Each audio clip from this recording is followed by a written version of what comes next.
Hello viewer, मैं रवि वर्मा एक बार फिर से आपका स्वागत है श्री क्लासेस यूट्यूब चैनल पर। आज की वीडियो में हम देखेंगे क्लॉजेज एंड उसके टाइप्स, कितने प्रकार के क्लॉजेज होते हैं और उसके कौन कौन से भाग होते हैं, उनके बारे में हम आज डिटेल से पढ़ेंगे। तो जो क्लॉजेज होते हैं, क्लॉजेज कहते किसे हैं? अ ग्रुप ऑफ वर्ड्स, शब्दों का ऐसा समूह है that gives complete sentence in its one subject and one verb, यानी कि शब्दों का ऐसा समूह जिसके अंदर कम से कम एक सब्जेक्ट होगा और एक क्या होगी, वर्ब होगी, और जो क्या देगा, अपना पूर्ण अर्थ देगा। हिंदी में क्या बोलेंगे इसको? उपवाक्य। क्लोज को हिंदी में क्या बोलेंगे? उपवाक्य। उपवाक्य। अब देखते हैं कि क्लोज के टाइप्स क्या होते हैं।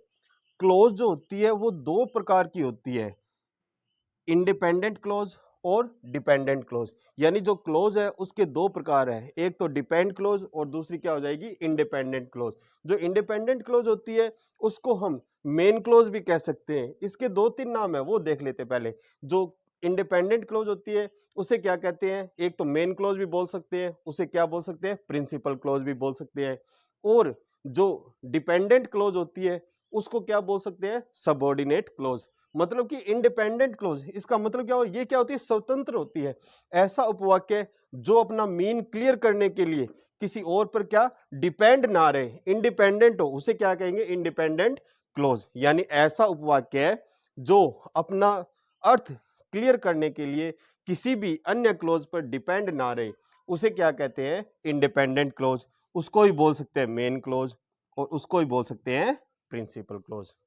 अब सॉरी, अब दूसरी जो बात आती है इसके अंदर, दूसरी है डिपेंडेंट क्लोज। अब डिपेंडेंट क्लोज किसे कहते हैं?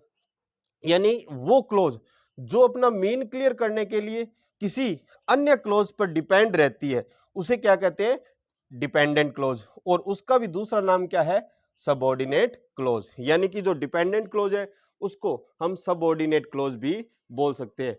अब जो इंडिपेंडेंट क्लोज होते हैं इसके तो कोई अलग पार्ट नहीं होते, लेकिन जो डिपेंडेंट क्लोज या सबऑर्डिनेट क्लोज होती है उसको हम तीन पार्ट में, तीन भागों में आगे हम डिवाइड कर सकते हैं।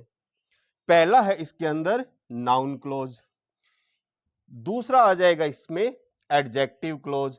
एडजेक्टिव क्लोज को भी हम रिलेटिव क्लोज भी बोल सकते हैं। जो एडजेक्टिव क्लोज होता है उसे हम रिलेटिव क्लोज भी बोल सकते हैं। अब तीसरा है, इसको हम बोलते हैं एडवर्ब क्लोज। नाउन क्लोज यानी कि वो क्लोज जो एज ए नाउन के रूप में वर्क करे, उसे क्या बोलेंगे, नाउन क्लोज। नाउन जैसे कि जो क्लोज संज्ञा के रूप में यूज होती है उसे क्या बोलेंगे, नाउन क्लोज। या किसी भी सेंटेंस के अंदर ये जो क्लोज होगी वो एज ए सब्जेक्ट बन सकती है, एज ए ऑब्जेक्ट बन सकती है, प्रीपोजिशनल ऑब्जेक्ट बन सकते हैं। इस तरह से जो कार्य है नाउन के होते हैं वो सारे के सारे किसके होंगे, नाउन क्लोज के होंगे। दूसरा है एडजेक्टिव। एडजेक्टिव मींस विशेषण, इसे का दूसरा नाम क्या है, रिलेटिव क्लोज। ऐसी क्लोज जो क्या करे, विशेषता बताए, उसे क्या बोलेंगे, रिलेटिव क्लोज या एडजेक्टिव क्लोज। तीसरा है एडवर्ब। एडवर्ब का मतलब होता है क्रिया विशेषण। ऐसी क्लोज जो कि क्रिया की विशेषता बताए उसे क्या बोलेंगे, एडवर्बियल क्लोज या एडवर्ब क्लोज भी बोल सकते हैं। तो इस तरह से हमने देखा कि जो क्लोज होती है, क्लोज को दो भागों में हम डिवाइड कर सकते हैं। पहला है इंडिपेंडेंट क्लोज, उसको भी क्या बोलते हैं, मेन क्लोज या प्रिंसिपल क्लोज। और दूसरा पार्ट है इसका डिपेंडेंट क्लोज, इसको क्या बोल सकते हैं हम, सबऑर्डिनेट क्लोज। और जो सबऑर्डिनेट क्लोज है इसको आगे हम तीन पार्ट में डिवाइड कर सकते हैं। पहला जो है नाउन क्लोज, दूसरा क्या है, एडजेक्टिव क्लोज। एडजेक्टिव क्लोज को भी हम क्या बोल सकते हैं, रिलेटिव क्लोज भी बोल सकते हैं। तीसरा क्या हो जाएगा, एडवर्ब क्लोज। अब नेक्स्ट की वीडियो में हम इन तीनों क्लोजेस के बारे में डिटेल्ड में पढ़ेंगे। तो व्यूअर्स, अगर ये वीडियो अच्छी लगी हो तो इसे लाइक, शेयर, कमेंट करना ना भूलें। और आगे की इसी तरह की वीडियो के लिए देखते रहिए श्री क्लासेस यूट्यूब चैनल। धन्यवाद।